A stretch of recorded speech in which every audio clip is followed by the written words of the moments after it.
Break के बाद आपका एक बार फिर खैर मकदम है। जिस तरह से मोदी मय हो गया है पूरा हिंदुस्तान, क्या एक नई रिवायत शुरू हो गई है कि पूरा हिंदुस्तान जो है, पूरे हिंदुस्तान की जो सियासत है वो नरेंद्र मोदी नाम के धुरी के इर्द गिर्द घूम रही है। हिंदुस्तान में बहुत बड़े बड़े लीडरान हुए हैं, लेकिन कभी ऐसा नहीं देखा गया कि एक लीडर के बारे में ही सारी बातें हों और सिर्फ सारी चीजों को जोड़ करके उनसे देखा जाए। क्या ये कहीं ना कहीं हिंदुस्तान के सियासी सोच के पसमानदगी का भी इजहार है?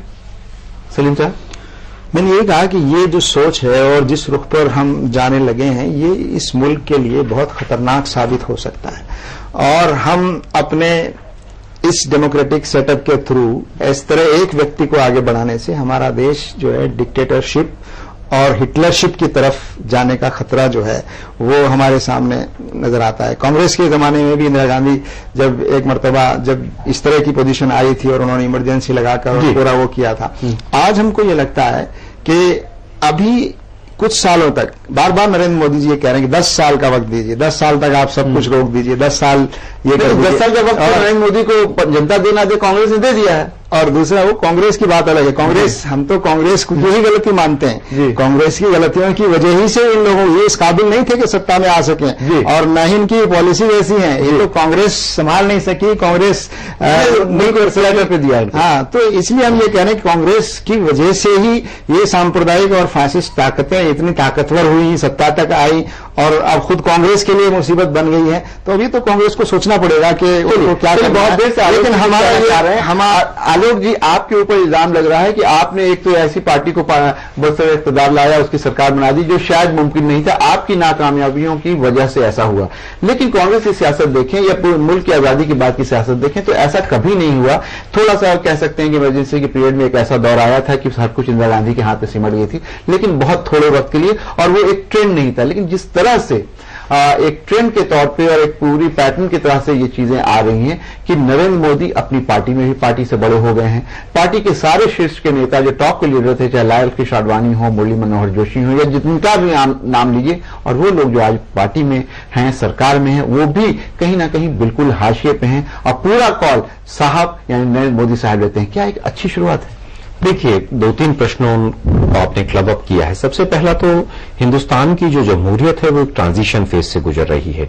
खासतौर पर 89-90 के बाद कोएलिशन गवर्नमेंट का जो फॉर्मेशन हुआ और कोएलिशन गवर्नमेंट की वजह से कुछ मजबूरियां रही, कुछ कमियां कांग्रेस पार्टी की भी रही। अगर आप पिछले 10 साल अच्छी बात है, आपने कांग्रेस की कमियों को मानता हूं इस बात को। हम जो चीजें हमने काम किए लोगों के लिए, जमहूरियत के लिए, इंसानियत के लिए, उन चीजों को शायद हम लोगों तक नहीं पहुंचा पाए जिस तरह से उनको नकारात्मक। मान लिए कुछ काम आप नहीं कर पाए, हो सकता बिल्कुल हुआ है, कुछ चीजें ऐसी कमियां रही होंगी जिनको हम नहीं कर पाए। खास करके अकलियत के हवाले से, मुसलमानों के हवाले से बहुत वादे के लिए कर नहीं पाए, उसका नतीजा शायद प्रयास किया गया, हो सकता है कमियां रही हों। लेकिन जिस तरह से कोएलिशन की गवर्नमेंट थी और जिस तरह के घोटालों के आरोप लगे, कांग्रेस ने उसके बावजूद तत्परता से उनसे निपटने के लिए कार्य भी किए, लेकिन फिर भी कहीं ना कहीं कमी रही होंगी। इसका फायदा कहीं ना कहीं जो फासिस्ट ताकतें थी, जो हिटलरवादी ताकतें थी, खासतौर पर जो आरएसएस का जो ब्रेन पीछे से चल रहा था, उसने उसका फायदा उठाया है। इसमें कहीं ना कहीं कांग्रेस की असफलता रही है।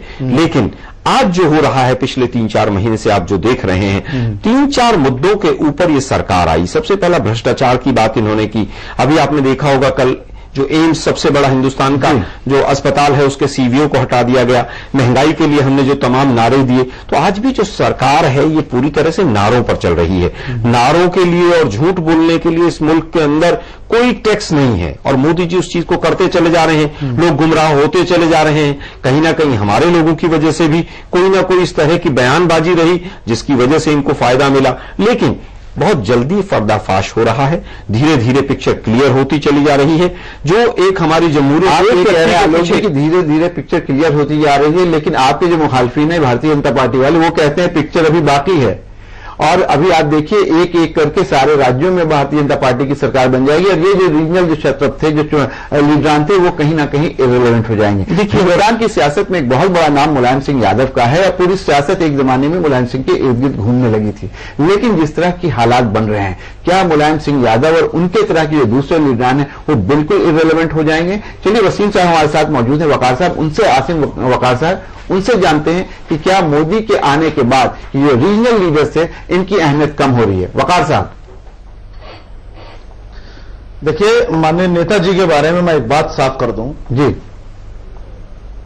पूरे हिंदुस्तान में अकेला एक ऐसा नेता, हमारा नेता माननीय मुलायम सिंह यादव जी हैं, जिनकी पार्टी की पैदाइश सेकुलरिज्म पर पड़ी है। जिस वक्त उत्तर प्रदेश में और बिहार में मुख्यमंत्री बने हुए थे लालू जी और माननीय नेताजी हमारे उत्तर प्रदेश में, जी, उस वक्त आप लोग को पता है हालात किस तरह के थे। लेकिन माननीय नेताजी ने वोटों की राजनीति नहीं की। अगर वो वोटों की राजनीति करते तो मेजॉरिटी की तरफ जाते। उन्होंने इंसानियत, इंसाफ और एक अल्पसंख्यक समुदाय को बचाने की, उनकी हित की राजनीति की और समाजवादी पार्टी का गठन हुआ। नहीं, क्या आजम खान का जो बयान था वो भी आप उसको भी उसी नजरिए से देखते हैं? आजम खान जी कहते हैं कि कारगिल पे जो लड़ाई लड़ी गई वो मुस्लिम समाज के युवकों ने लड़ी। मुझे अभी पूरी बात कर लेंदी, फिर मैं वकार साहब आपकी बात मुझे ये, उसके बाद आलोक शर्मा कांग्रेस से आपसे बीजेपी के कार्यकर्ता लग रहे हैं, पत्रकार नहीं लग रहे हैं। नहीं, आपसे आलोक शर्मा सवाल कर रहे हैं, कांग्रेस के तर्जुमान दूंगा बीजेपी समझकर। नहीं, आप गलत समझ रहे हैं। आप कांग्रेस अजय कुमार ने आपसे क्वेश्चन नहीं पूछा, आलोक कुमार ने आपसे सवाल पूछा है। जी, तो ये मैं अभी इनसे पूछता हूं आपसे कि क्या 86 में मस्जिद का शिलान्यास कराना और ताला खुलवाना और भारतीय जनता पार्टी को मौका देना हिंदुस्तान में मुसलमानों के ऊपर सर चढ़कर उनके सर पर उछलने का, तो इसके बारे में आप क्या कहेंगे? आलोक शर्मा, जो आपका बयान आया है, आप बताइए, जो आपका बयान आया है ये मुसलमानों के सर चढ़ने का, क्या ये राष्ट्रीय सचिव को शोभा देता है? नहीं, मैं राष्ट्रीय सचिव नहीं हूं प्रदेश के भी होंगे। आप एक नेशनल चैनल पर आकर इस तरह का बयान दे रहे हैं किसी कौम के लिए, क्या ये ठीक है? गलत है ये। आप लोग भी और भाजपा भी, भाजपा किसी चीज को शुरू करती है और उत्तर प्रदेश में कानून व्यवस्था को कंट्रोल करने का काम आप नहीं करते हैं। आप दोनों लोगों की शह और मात का खेल चलता रहता है, दोनों की मिली भगत है। एक समुदाय को खुश करने का प्रयास करता है, दूसरा दूसरे समुदाय को खुश करने का प्रयास करता है। इसके अलावा आप दोनों की कोई राजनीति नहीं है। और जब जब सांप्रदायिकता के ऊपर चुनाव लड़ा गया है तब तब कांग्रेस पार्टी को नुकसान हुआ है, और जब जब सांप्रदायिकता के आधार पर चुनाव लड़ा गया है समाजवादी पार्टी और भारतीय जनता पार्टी दोनों को फायदा हुआ है। संज्ञान लेना चाहिए। आप अपनी पार्टी के बजाय आसिम वकार साहब रख रहे हैं। आसिम वकार साहब, ये तो आपके ऊपर सीधा इल्जाम लगा रहे हैं कि आपकी मिली भगत है, आप शहमात का खेल भारतीय जनता पार्टी के साथ खेल रहे हैं। और आपने मेरे सवाल का जवाब नहीं दिया कि जिस तरह से मोदी का उदय हुआ है, मोदी मंजर आम पे आए हैं, तो क्या ऐसा लगता है कि चाहे मुलायम सिंह यादव हो, लालू प्रसाद यादव हो, नीतीश कुमार हो, जयललिता हो, ममता हो, ये सारे लीडर धीरे धीरे करके कमजोर होते जाएंगे और इर्रिलेवेंट हो जाएंगे? देखिए, कोई कमजोर नहीं होगा। मैं बता दूं आपसे, भारतीय जनता पार्टी कमजोर होगी, क्योंकि यह सवाल सिर्फ माननीय प्रधानमंत्री का नहीं है, श्री प्रधानमंत्री जी का नहीं है। यह सवाल है भारतीय जनता पार्टी की अपनी मजबूती का, क्योंकि भारतीय जनता पार्टी पर अब इस वक्त आप भूल गए, एक नाम मैं दे देता हूं, अमित शाह जी का। जी, अब इस वक्त जो बीजेपी पर काबिज हो रहे हैं वो दो लोग हो रहे हैं, उस्ताद और शागिर्द। ये उस्ताद शागिर्द की पार्टी हो गई, उस्ताद और शागिर्द की हुकूमत चल रही है जी। और ये दोनों मिलकर जिस तरह से भारतीय जनता पार्टी पर कब्जा कर रहे हैं, बहुत दिन दूर नहीं है कि जिस वक्त भारतीय जनता पार्टी में भी आप देखेंगे कैसा हाहाकार मचेगा।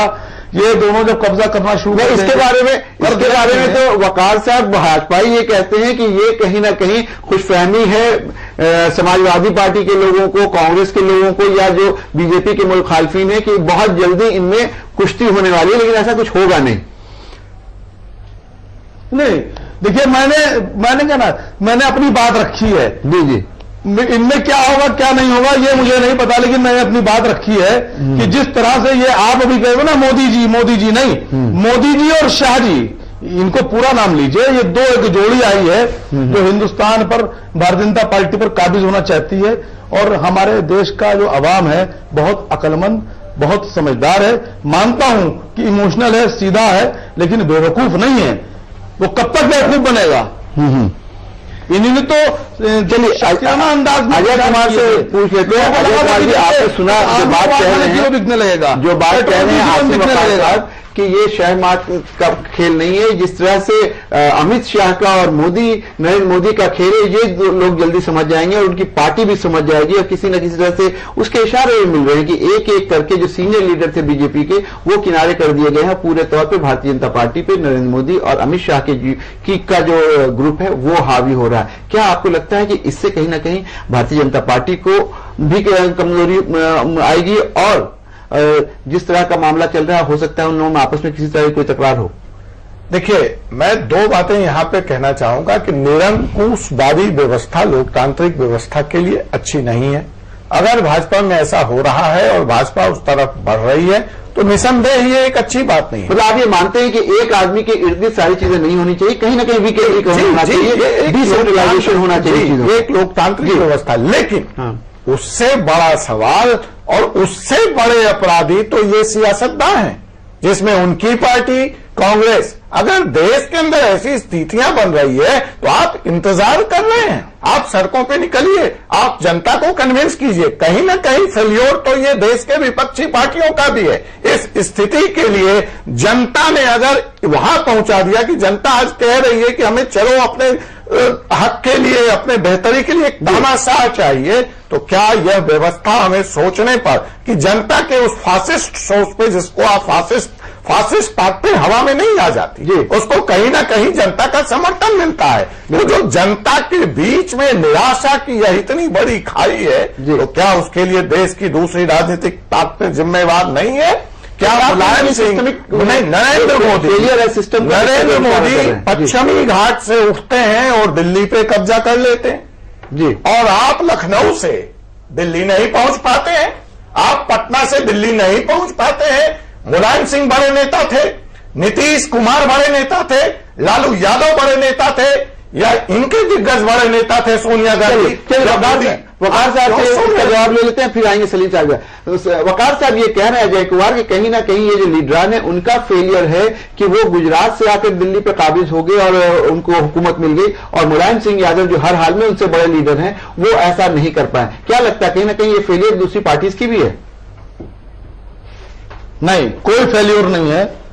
और मैं बिल्कुल साफ कर दूं फैसल भाई, आपके चैनल से पहले जी काफी पहले मैं एक चैनल पे बोल रहा था जी, तो उस वक्त सहारनपुर का ये सरदारों वाला झगड़ा नहीं हुआ था। मेरी बात सुन लीजिएगा पूरी, तो आपकी समझ में आ जाएगी। जी, मैं ईटीवी उर्दू पे बोल रहा था जी, तो उस वक्त ये झगड़े नहीं हुए थे। मैंने उनसे कहा था कि चुनाव हो गया है जी, और अब आप देखिएगा उत्तर प्रदेश पे कब्जा करने के लिए भारतीय जनता पार्टी एक नया हथकंडा मुझे लग रहा है अपनाएगी।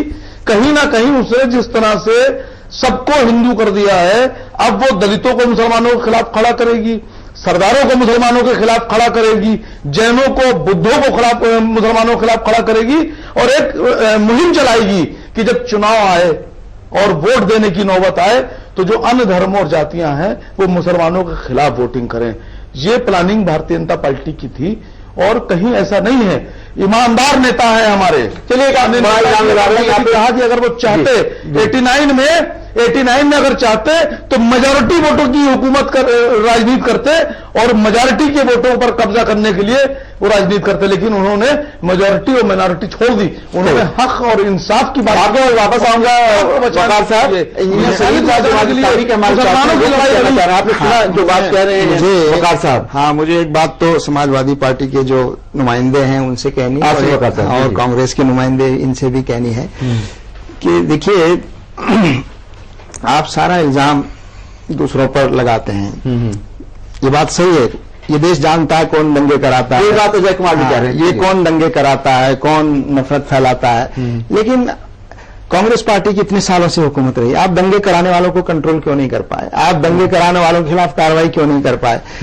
जब सहारनपुर में और यहां दंगे हुए, यकीनन इससे पहले भी हुए, आपके जो उपाध्यक्ष हैं, राष्ट्रीय उपाध्यक्ष राहुल गांधी जी वो वेल में आते हैं और कहते हैं बहस कराइए। बहुत अच्छी बात है, बहुत अच्छा, पहली बार वो वेल में आए और बहस कराइए। लेकिन हम ये कहना चाह रहे हैं, जब पूरा देश और देश की माइनॉरिटीज खासतौर से चीख चीख कर कह रही थी कि आपका दूसरा टर्म भी जा रहा है, आप कम्युनल वायलेंस बिल आप पास करिए, इन लोगों के हाथ जो दंगा करने वाले लोग हैं इनके हाथ पकड़िए, इनके खिलाफ कार्रवाई कीजिए। और दूसरी तरफ समाजवादी पार्टी को मौका दिया, आलोक शर्मा वो लोग भी नहीं कार्रवाई कर पाए। आलोक शर्मा से जान लेते हैं कि एक बिल की बात इन्होंने उठाई कि अगर वो आ गया होता तो कम से कम दंगाइयों पे कुछ लगाम लग सकती थी। ये आप नहीं कर पाई, ये आपकी फेलियर है, मानिएगा। देखिए 2 बार बिल को प्लेस किया गया, बिल को भी यूपीए सरकार ने आप मेरा उत्तर सुन, आप तेलंगाना बिल को पास कराने के लिए आप सीएम धरने पर बैठ गए, उसको आप पास और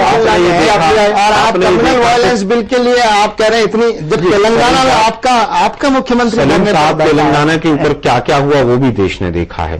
हम बिल लाना चाहते थे, तेलंगाना का बिल और कम्युनल वायलेंस का बिल दोनों को आप बराबर नहीं रख सकते। अपने जनता द्वारा नकारे जाने को लेकर आप चिंतित नहीं है और एक रोमानी दुनिया में आप रहना चाहते हैं, 89 को याद करना चाहते हैं, 90 को याद करना चाहते हैं। देश की राजनीति आपको यहाँ पे रोकना पड़ेगा, वक्त हो गया है, खत्म हमारे पास। ये जो देवाग्रम बहस हम चाह रहे थे कि और जारी रहे, लेकिन यहाँ पे जिस तरह की बातचीत हुई उससे ये बात तो बिल्कुल साफ हो गई कि लाख नरेंद्र मोदी के ऊपर आप ये इल्जाम लगाएं कि उनके वजह से चीजें हो रही हैं और उनको प्रोजेक्ट किया जा रहा है, चाहे वो उनके लोगों के जरिए हो, चाहे दूसरे लोगों को हुट करने के जरिए हो। लेकिन इसके साथ साथ हर आदमी इस बात से भी कहीं ना कहीं इत्तेफाक करता हुआ दिखा कि इसमें कहीं ना कहीं जो दूसरी पार्टियां उनकी भी कमजोरी रही है। अगर वो अपने कामों को या अपने चीजों को सही तरीके से आगे रखते तो शायद इस तरह की चीजें नहीं होती। अब जो सिस्टम हो गया उसमें जाहिर सी बात है पूरे लोग क्योंकि कहीं ना कहीं सिस्टम से नाराज हैं तो उनको एक शायद उम्मीद दिखती है, उसकी तरफ देखते हैं। लेकिन ये कितनी दिन तक ये मामला चलेगा ये एक बहुत बड़ा सवाल है और लग रहा है जैसा सलीम साहब कह रहे हैं कि लोगों का जो मोह है वो भंग हो रहा है। इसी तरह की बात वकार साहब ने भी की। हम तमाम मेहमान का शुक्रिया अदा करेंगे खुली बहस में। फिलहाल इतना ही। आप आलमी समय को इंटरनेट पर भी देख सकते हैं, लॉग ऑन करें समयlive.com। फिलहाल हमें इजाजत दीजिए और आप देखते रहिए आलमी समय।